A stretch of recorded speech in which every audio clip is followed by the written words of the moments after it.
Evan Gershkovich, the Wall Street Journal reporter wrongfully detained in Russia while doing his job, has been released in a large-scale prisoner swap. It's a wonderful, joyous day. We're beyond thrilled and delighted to see Evan freed. I think it's a really important day for the Journal. The release marks an end to a 491-day ordeal for Evan. Here's how his detention and the fight for his release unfolded. On March 29, 2023, Evan, who is accredited by Russia's foreign ministry to work as a journalist, was detained in Yekaterinburg. He was taken to Moscow and accused of espionage, making him the first American detained on such a charge since the Cold War. Evan, his family, the Journal, and the U.S. government vehemently denied the allegation. Right from the start, President Biden made it clear. Let him go. We're in process. And the U.S. quickly designated Evan as wrongfully detained, launching a broad government effort to exert pressure on Russia to free him. It was significant because having this label, having been designated wrongfully detained, would unlock the absolute full efforts of the US government into getting him back. In mid-April, a Moscow court upheld Evan's detention, denying him bail and ordering him held before trial in the city's notorious Lefortovo prison. This scene would play out repeatedly as his pre-trial detention was extended several times and each appeal rejected. On 2 occasions, Evan's parents traveled to Russia to attend his hearings.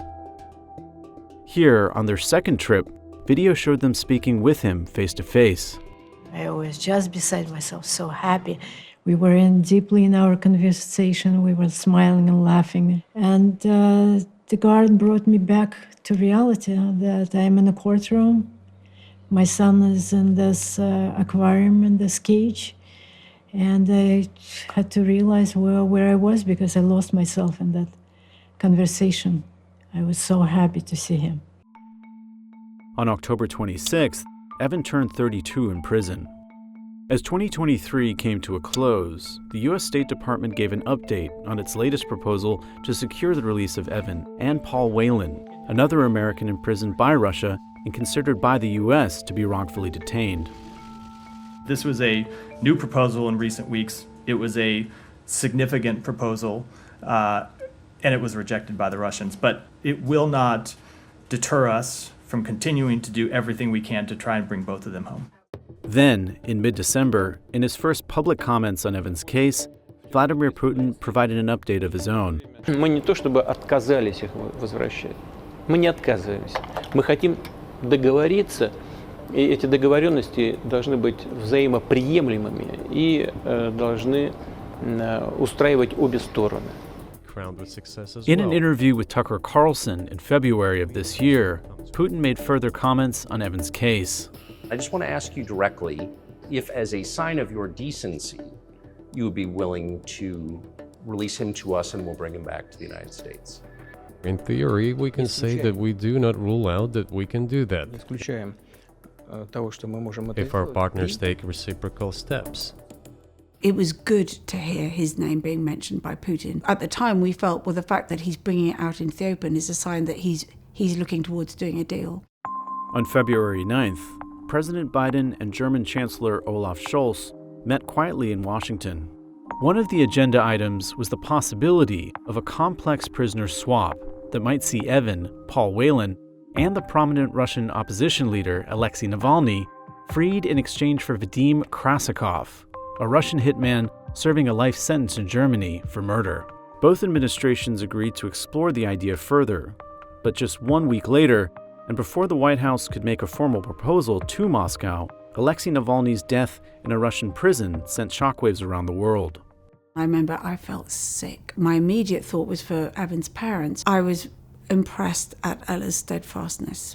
She obviously had heard the news, but she was not going to let it knock her off course. The days and weeks that followed were difficult because it became clear that we were not exactly back to the drawing board, but kind of almost. Whatever deal had been beginning to take shape was now no longer viable. So that was a very difficult moment. That was tough. One day is a very long time. Evan's work has been silenced for a whole year. As the 1-year mark of Evan's imprisonment arrived, hundreds of people around the world read, ran, and swam to support him. I see so many. On a visit to the Journal's newsroom in New York, Evan's parents reflected on the past 12 months. It was very painful at first to see his face splashed everywhere. And now I'm used to it. Then, on June 13th, in a major development, Russian prosecutors said they had approved an indictment of Evan.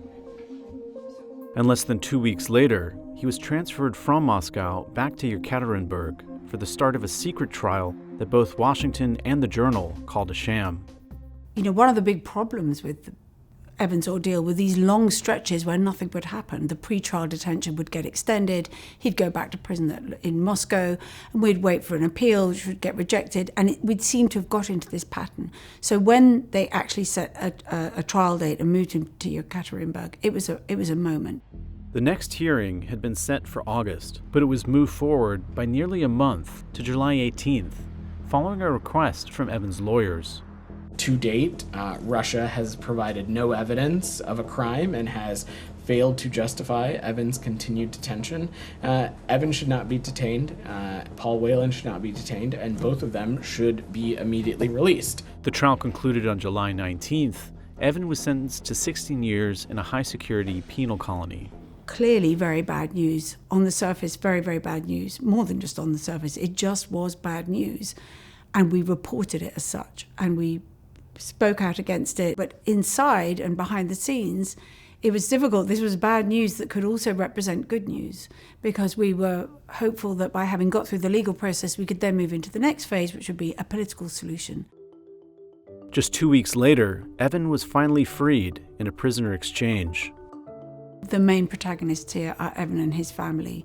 They have been remarkable. Their resilience, their calm, their stoicism, the way they've handled this has been awe-inspiring.